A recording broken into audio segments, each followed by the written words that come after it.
Hello and welcome to a new series. In this series we will look at the most active solo PvP players in faction warfare for the previous month. I will start with a small background for this data. So for the yearbook I keep a local copy of Zkill. It's a very lightweight copy because I'm only interested in solo PvP and only in faction warfare. And then based on this database, I have a bunch of dashboards that show me what ships are most popular, what are the most popular feats, who are the most active players, and so on. And I thought, well, if I already have this in place for the yearbook, we might as well look at the top players at the end of each month to check what kind of ships they fly and what feats they're using. So this is the top 10 for May 2026, and a couple of words on the methodology for this data. As I mentioned before, this is strictly solo and strictly faction warfare systems, but in addition this is also only for frigate and destroyer PvP. So both sides of the solo kill mail should be either in a frigate or destroyer. And this is not just any frigate or destroyer, this is also only frigates and destroyers that are included in the yearbook. So majority of PvP ships. But if you like to fly like a Tech 1 Heron in solo PvP, then it's not gonna be included here because it's not in the yearbook. Okay. I'm actually not familiar with any of the top 3 names. I know Lucian, he is the MWD Blaster Comet guy in Galiente Caldari Faction Warfare Zone. Well, my first impression is that 265 solo kills is a lot of dedication. I don't think I have ever went above 100 solo kills on all of my accounts, even during the months when I was the most active. So let's start by checking the Z kill for the first guy. Okay, here we go. So this is the top killer for May 2026. Relatively new character, as far as I can see. 3000 kills is not much, and 1000 solo kills. So could be just a special character of an established player, just specifically for solo PvP and faction warfare. Relatively common situation. And he flies Navy Vigils. Yeah, this is, as I said in the last yearbook, probably the top Navy frigate these days. And he lives in Amamake. Yeah, so this is why I don't know this character. Because I don't really operate in Mataramar faction warfare, and I particularly don't like Amamake. I think it's too hot. People just have all kinds of hard counters stocked up in the Keepstar. Yep, and as you can see, he flies frigates primarily, so this is why he made it in the ranking list. And in May, 494 kill mails, of them around 300 solo in frigates and destroyers, as we saw on the slide. Okay, let's see losses.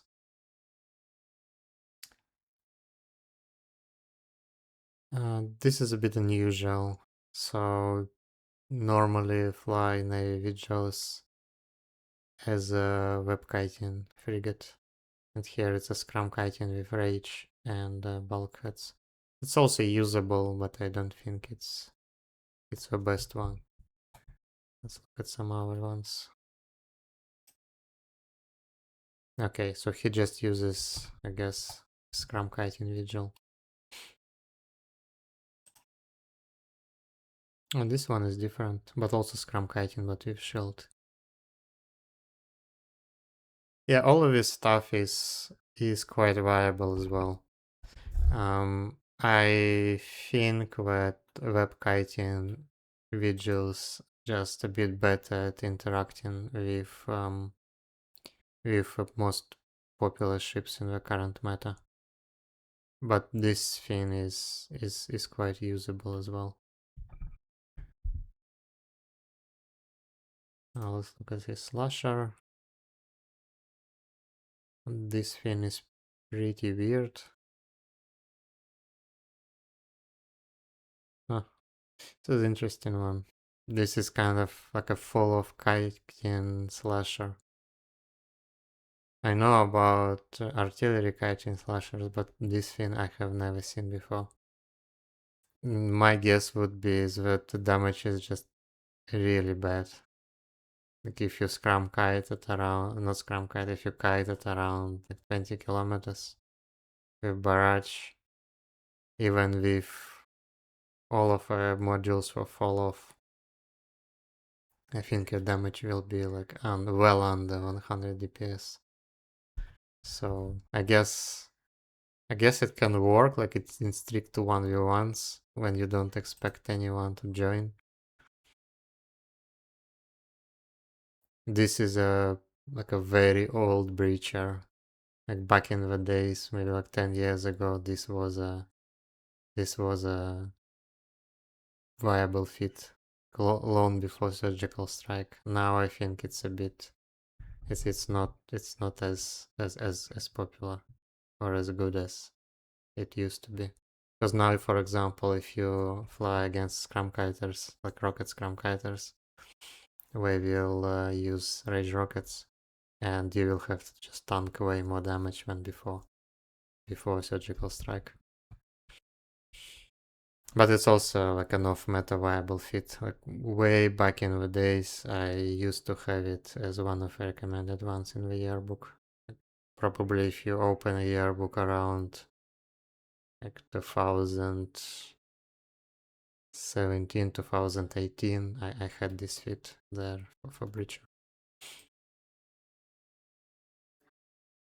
Tenement slicers. Yeah, this, I think I tried it a couple of times. This is kind of usable, but it's really weird. It's really weird to fly tenement slicers, but again, it's kind of it makes sense. Makes sense. I used it a couple of times. It's just very difficult to hold people, to keep people pointed, since stuff with afterburners will not really fight you, especially out of position, because we know that slicer is gonna kite. So usually you will get people with micro warp drives, like anti-kiting micro warp drive. And in this case, it's just impossible to keep them tackled since your agility is just trash. But it's an interesting fit as well. It's kind of enough meta stuff, and this is I suppose the same. Yeah, okay, so this is like tournament slices. Anything else interesting? Let's look at this hook bill, the firetail. Okay, so this is standard. This is absolutely cookie cutter standard artillery firetail. Double web, RT, DPS is a bulkheads, Eurostop. Yeah, this is standard. This is what you will see in the yearbook. Anything else? Hook bills. This is also standard. Yeah, completely standard. Yeah, I don't think MSC hook bills are better than like normal hook bills with Strike and Disruptor, but they're usable. They're usable, and they scale a bit better if you fly like with implants, and if you are willing to invest in Tech 2 rigs as well. I wouldn't fit Tech 2 rigs on a hook bill because they are, as you can see, it's like plus 6 million on a fit. Not sure it's worth it. Okay, let's look at one final one. Let's look at this breacher. Oh, this one is weird. Yeah, this one is weird. If you wanna fly single web breacher when MASB is strictly better as far as I remember, because breacher has a bonus to active shield tanking. This feat makes sense, I think, only if you have like Nirvanas or something. Otherwise, it will give you worse tank. And it's also quite expensive, like 50 million breacher. I don't think it's particularly viable. Okay, let's look at maybe one or two more profiles. Okay, so this is the number 2 in our ranking for May. Also looks like specialized character for solo PvP in faction warfare. Relatively fresh. 1,500 kills and the vast majority are solo. So he flies Rifters and he lives in Amamaka. Okay, so this is the reason why I don't know him as well, because I don't really fly in Amamaka. Good his stats.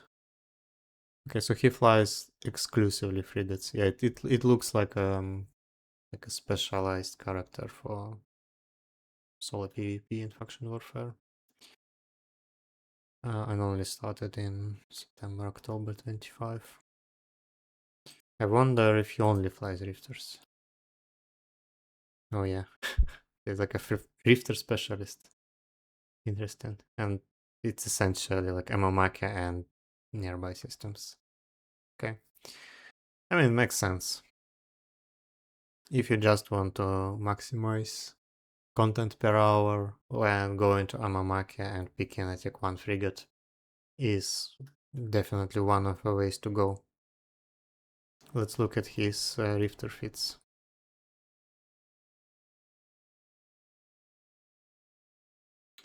Okay, this one is pretty normal.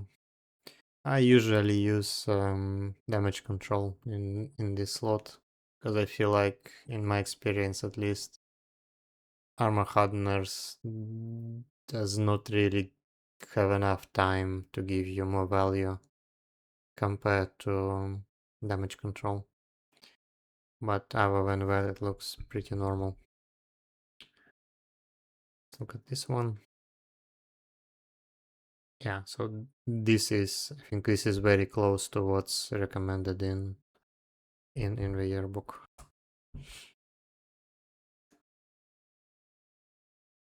And this is the same again. So the idea of his feat is that you try to scrum kite against brawlers and you try to brawl against everything else. And your tank and DPS is competitive, at least for Tick 1 against Tick 1 matchups. Maybe not so much against Navy frigates and above, but for Tick 1 against Tick 1 it's good enough. And your control is acceptable as well, especially since they changed the penalty on Armor X from top speed to agility, like the end of 25. And this is like a web kiting artillery. I think this is also very similar to what's recommended in the yearbook. Maybe rigs are a bit different, but the rest of the feat is quite similar. Yeah, but I don't think you are killing like a Navy crucifiers in this realistically. I wonder how many kills he gets against Navy frigates, because this is the main practical problem of flying Tech 1 these days, is that the majority of your actual opponents will be Navy frigates, but it's quite hard to kill a Navy frigate in a Tech 1 frigate if a Navy frigate has a decent feat and knows what to do. Yeah, not that many. Like an occasional Navy frigate, but the majority of kills at Tech 1. Bit surprising to actually get this many Tech 1 against Tech 1 matchups. I feel like Tech 1 ships are really on the decline. But I guess if you play like 6 to 7 hours of EVE every day, then you will get one. Eventually, just by the law of large numbers. Yeah, and this fit is weird. Why would you fit damage tracking disruptor on a brawling hook bill? On a brawling fighter, I feel like you need double reps. And a newt ideally as well. So not ideal. And this one, yeah, this one is pretty bad as well. It's kind of in the right direction, but it's miles of being properly optimized. Yeah, so against these Navy frigates, like badly fitted Navy frigates, you can get kills. But against properly fitted against it will be pretty rare. Okay. I think this video is already pretty long. So I think for May we'll just look at top 2 profiles, and I will record the next video like somewhere in first or second week of July to see who is the top killer for June. Thanks for watching. Let me know what you think about this new series, and I will see you in the next video.